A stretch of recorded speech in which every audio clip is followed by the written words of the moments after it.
1997 କଥା। गरम दिन पड़ी थाए। घर भीतर को जड़े हठात पशि आसे आउ घर भितर 6 जन सदस्य रुहंती। कहीं जने घर भीतर को पशि आसी तार माँ को 7टी गुली मारी दिए। तापर परे तार बापा को मध्य गुली कर दिए। तापरे ता बापा माँ को रक्षा करबा पई तार दादा भी दौड़ी आसे आउ तार दादा को मध्य गुली कर दिए। आउ एमान को रक्षा करबा पई जने सिक्युरिटी मध्य आसे आउ सिक्युरिटी जन को भी गुली कर दिया जाए। यही सब घटना को गोटे बालक से सोई मध्य किछि न जानी सुनिलो चाहि मध्य से किछि न जानला सुनला बोली से देखु थाए। आउ ता सान भाई रे 2टी गुली बाजी थाए। भगवान को कृपा परे परे ये घटना परे परे से बंची जाई थाए। आउ यही सब घटना को 27 वर्ष पर यही जो पिलाटी देखे किभली भाबरे ये तार बदला निए। आसंतु जानिबा संपूर्ण घटनावली विषय रे। जे माने प्रथम करी चैनल को आसी चंती सेमान को अनुरोध करिवि गोटे सब्सक्राइब निश्चय करनेबे। घटनाटी होची उत्तर प्रदेश रो बिलासपुर रो भेलपुर बोली गोटे थाना क्षेत्र अछि जोटी भदेनी बोली गोटे जागा अछि। एई घटनाटी सही जागार गोटे आउ सेई पाखापाखी गोटे सेई जगार गोटे बहुत बड़ बिल्डिंग अछि जो बिल्डिंग रे पाखापाखी 40 घर परिवार भड़ा नहीं रुहंती से घरे। आउ यही परिवार रो एई जो बिल्डिंग रो मुख्य जे हेउचंती राजेंद्र प्रसाद गुप्ता आउ जहाँको बयस पाखापाखी 56 हेबो। तांको स्त्री रो होउचंती नीतू तांको बयस पाखापाखी 45 वर्ष हबो। आउ तांकर 2टी पुओ जहाँको ना नमेंद्र आउ भूपेंद्र आउ झियो जो गोटे 17 वर्षर जार ना होची गौरांगी आउ 2 जन भणजा मध्य तांको सांग रुहंती। जनक ना विशाल आउ जनक ना प्रशांत आउ तांकर भी जने भौणी जहाँको ना जुगुनी। ए समस्त एई बिल्डिंग रे रुहंती। आउ जे सबुठारु बयस व्यक्ति जहाँको ना हेउची शारदा देवी। तांकर घरे मासको पाखापाखी लक्ष लक्ष टंका इनकम। तेणु करी बहुत सम्भ्रांत श्रेणीर लोक। किंतु एई भणजा 2 जन जे कि विशाल आउ प्रशांत आउ जुगुनी भणजा भाणीजी एमानकर बापा माँ 27 वर्ष पूर्व मरी जाइछंती। तेणु एमाने मामू घरे आसी आश्रय नैछंती। मामू सेमानकर लालन पालन करंती।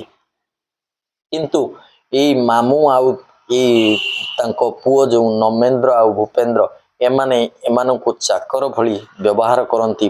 भणजा भाणीजी को सेमाने चाकर ठारू विहीन व्यवहार करंती। कौनसी कथा को नहीं सेमाने बारंबार गाली गुलज करंती आउ मारंती। दिनकर घटना मार्च 18 2022 दिनर घटना। कौनसी से दिन थिला होली आउ मामू घरे मामू आउ ता पुओ नमेंद्र ई 2 जन मिसी कौनसी कारणरू विशाल को मारु थांती। विशाल जेते चित्कार करुथले मध्य केही सुनु न थांती केही धरिबा को न थांती। आउ विशाल कांदी कांदी मने मने भाबु थाए जदि आज आम बापा माँ बची थांते ताहले कोन एभली दिन देखिबा को पड़ी थांता। तेणु मने मने से एई कथा भाबे आउ ता बापा माँ रो हत्याकारी को से चिन्ही रखी थाए। ता मनरे उंकी मारु थाए मु को दिन ए बदला नेबी। काहेकि ना से हत्याकारी आउ केही नहंती से तार निज मामू।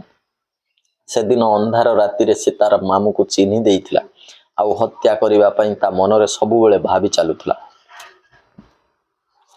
आउ एभली चिंता करी किमिति बदला नब एई भली चिंता करुथाए।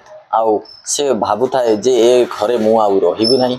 ए घर छाड़ी मु चली जेबी आउ निश्चय मो बापा माँ को हत्यार मु बदला नेबी। तेणु करी से कौन करे ना समस्त को कही दिए कि मु ए घरे आउ रहिबी नाही। मु ए घरु चली जेबी। तार आई जेते अटकाए से माने नाही। तार भाई भौणी कथा सुने नाही। से घरु से चली जीवा पई निष्पत्ति निए।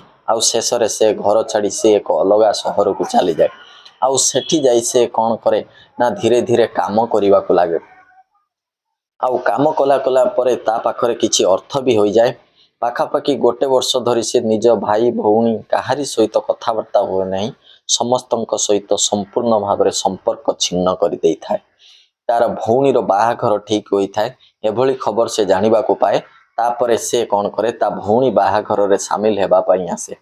आ भौणी बाहाघर रे शामिल होई से तार मामू को जेतेबेले देखे ता मन भितरे क्रोधर सीमा रुहे नहीं। से पुणी भाबिबा को लागे किभली भाबरे तार माँ बापा को हत्या करा जाइछि।